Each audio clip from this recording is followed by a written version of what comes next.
여러분 안녕하세요. 오이 쌈디입니다. 아니야 그거 아니야.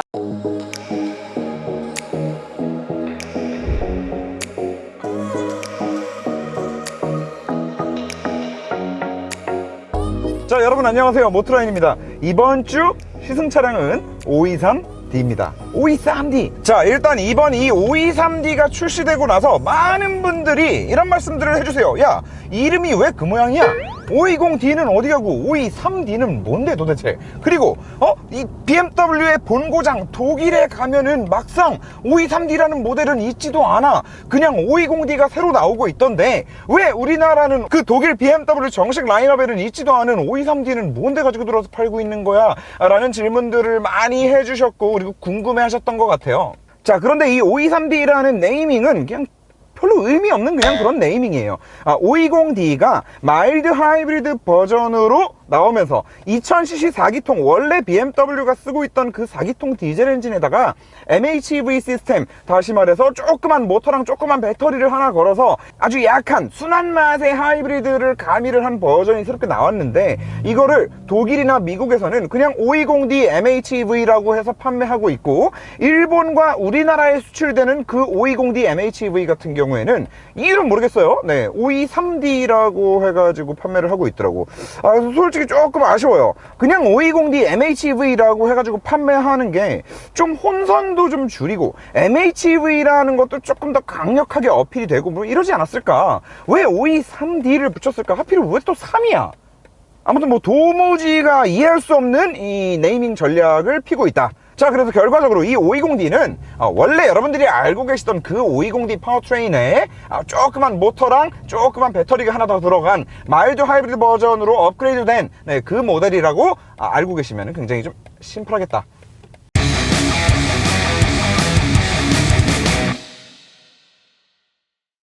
자, 그래서 이 523D BMW의 4기통 마일드 하이브리드는 어떤 느낌인가에 대해서 많이 좀 말씀을 드려봐야 될 것 같은데, 일단 그 이전에 짧고 강하고 빠르게 마일드 하이브리드 MHEV는 무엇인가에 대해서 간단하게만 말씀드리고 넘어가는 것으로 하겠습니다. 저희 영상을 꾸준히 원래 시청하시는 분들은 제가 워낙에 많이 앵무새처럼 얘기를 했다 보니까 다들 잘 알고 계시겠지만, 또 이 영상을 통해서 저희 모트라인을 처음 접하시는 분들도 있으실 수 있기 때문에 잠깐만 좀 말씀을 드리고 넘어갈게요. 만약에 이게 너무 지겨울 것 같다라고 하시는 분들은 아래 타임라인에 지금 다 타임스탬프가 찍혀 있습니다. 뒤로 건너뛰세요. 자, 여러분들도 잘 아시다시피 하이브리드 차가 있고, 그리고 최근에 갑자기 마일드 하이브리드라는 이름들을 듣게 되셨을 거예요. 이 두 차종의 가장 큰 차이점이 뭐냐? 그냥 하이브리드라고 하는 차종들은 결론적으로만 말씀드렸을 때 엔진 옆에 붙어있는 그 모터의 힘만으로도 차량을 구동시킬 수 있는 차량들, 걔네를 하이브리드라고 부릅니다. 여기서 하나 더 나아가서 모터의 힘을 좀 더 적극적으로 많이 쓰면서 모터의 힘만으로 가는 시간을 좀 늘려줄 수 있는 차, 그게 바로 플러그인 하이브리드고요. 자, 그러면 마일드 하이브리드는 뭐냐? 마일드 하이브리드는 똑같이 모터도 들어가고 배터리도 들어가요.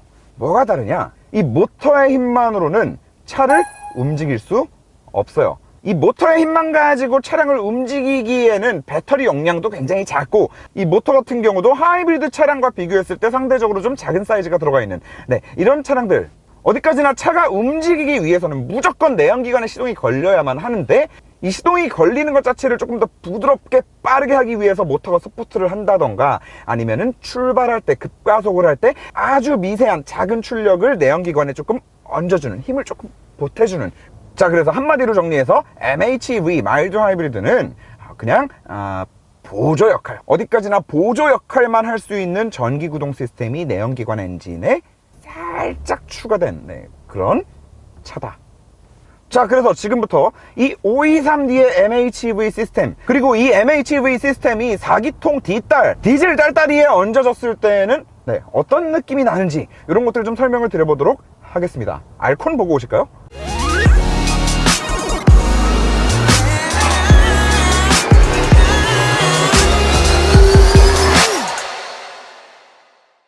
자, 여러분, 요즘에 어떤 차를 타시건 이 스탑앤고 시스템은 그냥 무조건 기본 장착이라고 할 수 있어요. 차량이 정차해 있을 때는 자기가 스스로 시동을 껐다가 그리고 출발하려고 악셀에 발을 대면 또 얼른 시동을 걸어서 차가 출발할 수 있게 해주고, 그렇게 함으로써 운전자가 얻을 수 있는 것은 지금 이 차를 기준으로 한다면 이 디젤 딸딸이 소리를 가장 크게 느끼는 그 정차 시의 디젤 엔진의 진동과 소음을 느낄 필요가 없다는 것, 그리고 무엇보다 정차 시에 배기가스가 나오지 않게 함으로 인해서 환경을 위할 수 있다는 점이 있겠죠. 그런데 기존의 스탑앤고 시스템들은 문제가 하나 있습니다. 가뜩이나 디젤 엔진이고 4기통이기 때문에 시동을 걸 때 진동이 커요. 그런데 그 큰 진동이 잠깐씩 정차할 때마다 계속 꺼질 때 푸드득, 켜질 때도 푸드득, 정말 심한 경우에는 골이 울릴 정도로 진동이 심한 차들도 있단 말이야. 그리고 우리나라처럼 가다서다를 많이 반복하는 이런 도로 환경에서는 그 스탑앤고가 작동할 때마다 운전자들한테 그 스트레스로 다가오기도 합니다. 그래서 스탑앤고를 타면은 무조건 여기 버튼을 눌러서 끄고 다니시는 분들도 굉장히 많아요. 자, 그런데 여러분, 스탑앤고 버튼이 아예 없어졌습니다. 그리고 이 스탑앤고 버튼 자체가 아예 삭제돼 버린 이거를 보고 어떤 분들은 이렇게 말씀하시기도 하더라고요. 야, 이런 거는 좀 선택권을 줘야지, 버튼을 아예 삭제시키면 어떡해 라고 말씀하실 수도 있지만, 이거는 BMW가 자기네들 MHEV 시스템의 어떤 그 자신감의 표현이라고 좀 할 수 있을 것 같습니다.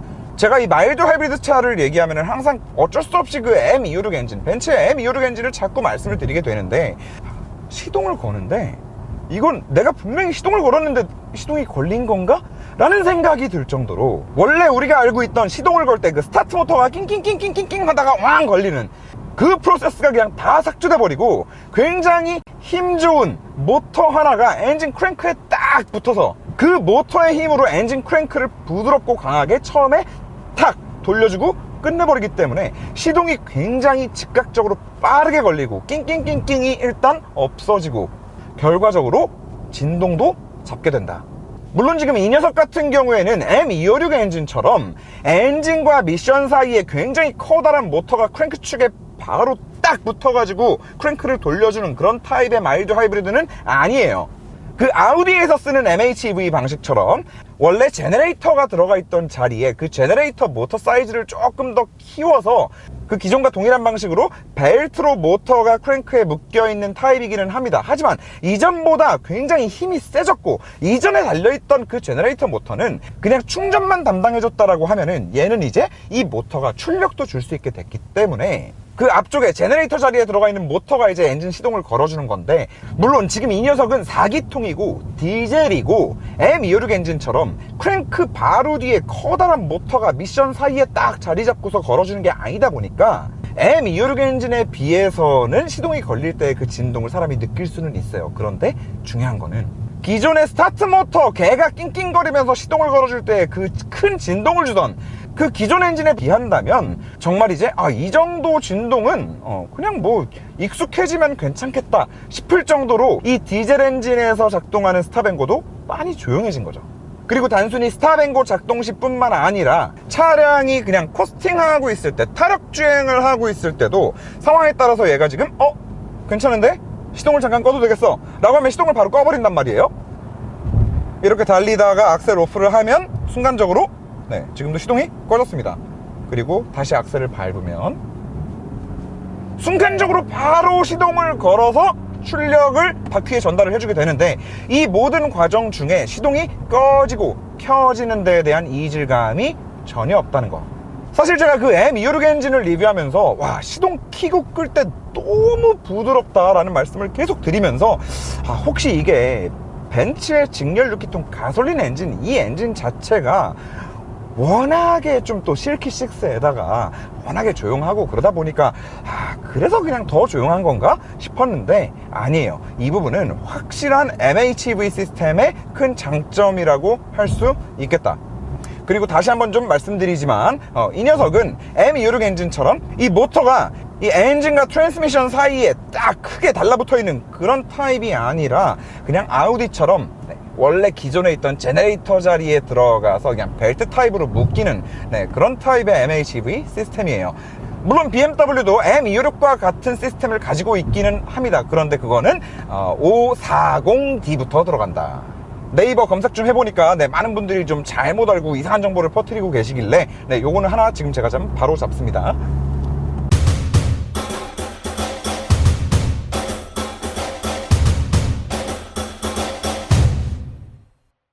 자, 아무튼 그래서 이 523D 이 시동이 켜지고 꺼질 때 MHEV답게 굉장히 부드럽다. 그리고 달리고 있을 때 켜지고 꺼지는 것도 굉장히 부드럽고 정차 시에 켜지고 꺼지는 것도 굉장히 부드럽다라고 할 수 있겠다. 자, 그러면 이 마일드 하이브리드가 들어감으로 인해서 달릴 때는 뭐 좀 차이가 있냐? 달릴 때 네, 솔직히 말씀드리면은 뭐가 다른지 하나도 모르겠습니다.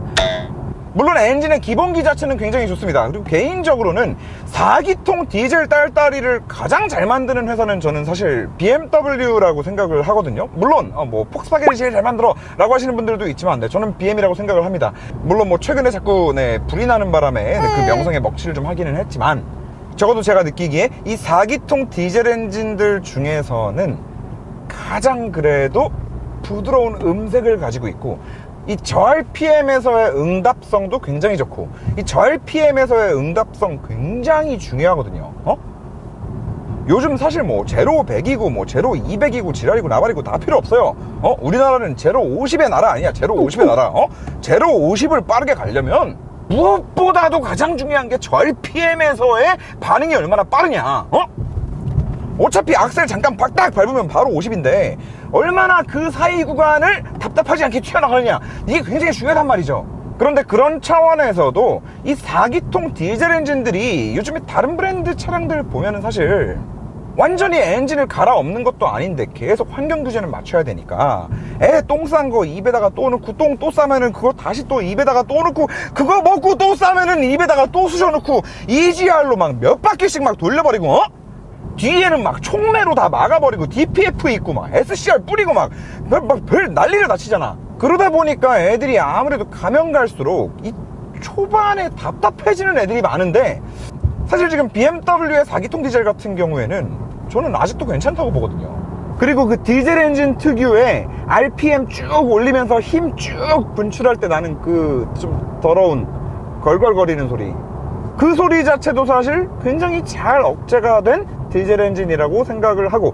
그런데 이거는 사실 원래 기존의 BMW가 만들고 있던 지금 이 523D 바로 이전 520D에도 동일하게 해당되는 부분이고, 사실 이 바로 전 520D와 비교를 해서 생각을 한다고 했을 때 딱히 뭐 그 엔진이 원래 가지고 있었던 장점들이 그대로 느껴진다라는 거 외에는 뭐 특별히 더 MHEV이기 때문에 뭐 악셀 리스폰스가 좀 더 좋은데 초반에 모터의 힘이 좀 더 느껴지기 때문에 터보렉도 좀 더 없어진 것 같은데 저 RPM에서의 반응 속도가 더 좋아진 것 같은데 뭐 이런 수준까지는 아니라는 거. 그 MHEV가 출력면에 있어서까지 서포트를 해주고 그 느낌을 운전자가 체감을 하려면 벤츠를 기준으로는 M256, 그리고 이 BMW 같은 경우도 아까 말씀드렸죠, 이 6기통 라인들 540D 같은 애들, 그런 애들은 M256 벤츠 엔진과 마찬가지로 모터가 굉장히 큰 사이즈의 모터가 엔진과 트랜스미션 사이에 딱 붙어서 서포트를 합니다. 네, 그 정도가 되지 않고서는 사실 이 MHEV 시스템이 들어갔다라고 해서 뭔가 출력이나 리스폰스까지 조금 더 나아진 것 같은 느낌을 받는다? 그건 조금 저는 힘들다고 봅니다.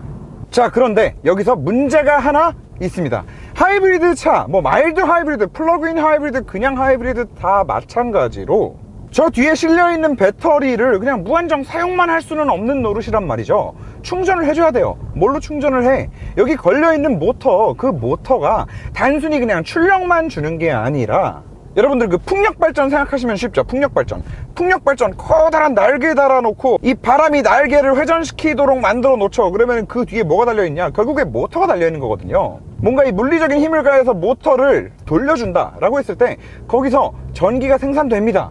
그럼 자동차 같은 경우에는 어떤 물리적인 힘을 가해줘? 차가 움직이고 있잖아요. 움직이고 있을 때 악셀을 딱 놓으면 차는 타력을 받아가지고 가고 있는 힘, 이 2톤짜리가 쭉 가고 있는 이 힘이 얼마나 강하겠어요. 그래서 악셀 오프를 할 때마다 미세하게 모터에 부하를 걸어서 거기서 전기를 야금야금 생산을 하다가 언제 가장 많이 생산하느냐? 브레이크를 밟을 때 일반 차량들 같은 경우에는 브레이크를 밟으면 브레이크 패드가 로터를 쫙 잡아주는 그 마찰력을 이용해서 브레이킹을 하는데, 차를 세우는데, 하이브리드 차량 같은 경우에는 아까도 말씀드렸지만 모터에 부하를 걸잖아요. 그 모터에 부하가 걸림으로 인해서 발생하는 또 제동력이 있을 거 아니에요. 그래서 브레이크를 밟으면 저 로터를 잡는 그 물리적인 마찰력 플러스 이 모터의 부하를 함께 이용한단 말이죠. 제동력으로.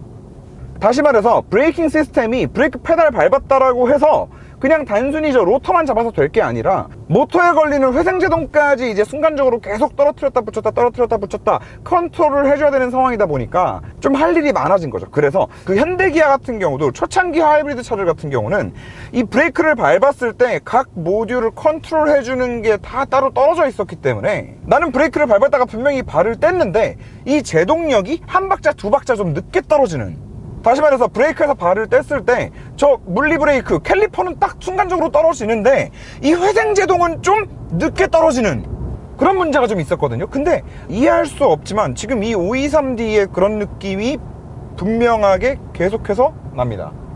그리고 그 느낌은 이렇게 고속에서는 잘 느끼기 힘들어요. 언제 많이 느끼냐면 저속 한 20-30km 정도 속도에서 앞에 차가 섰네?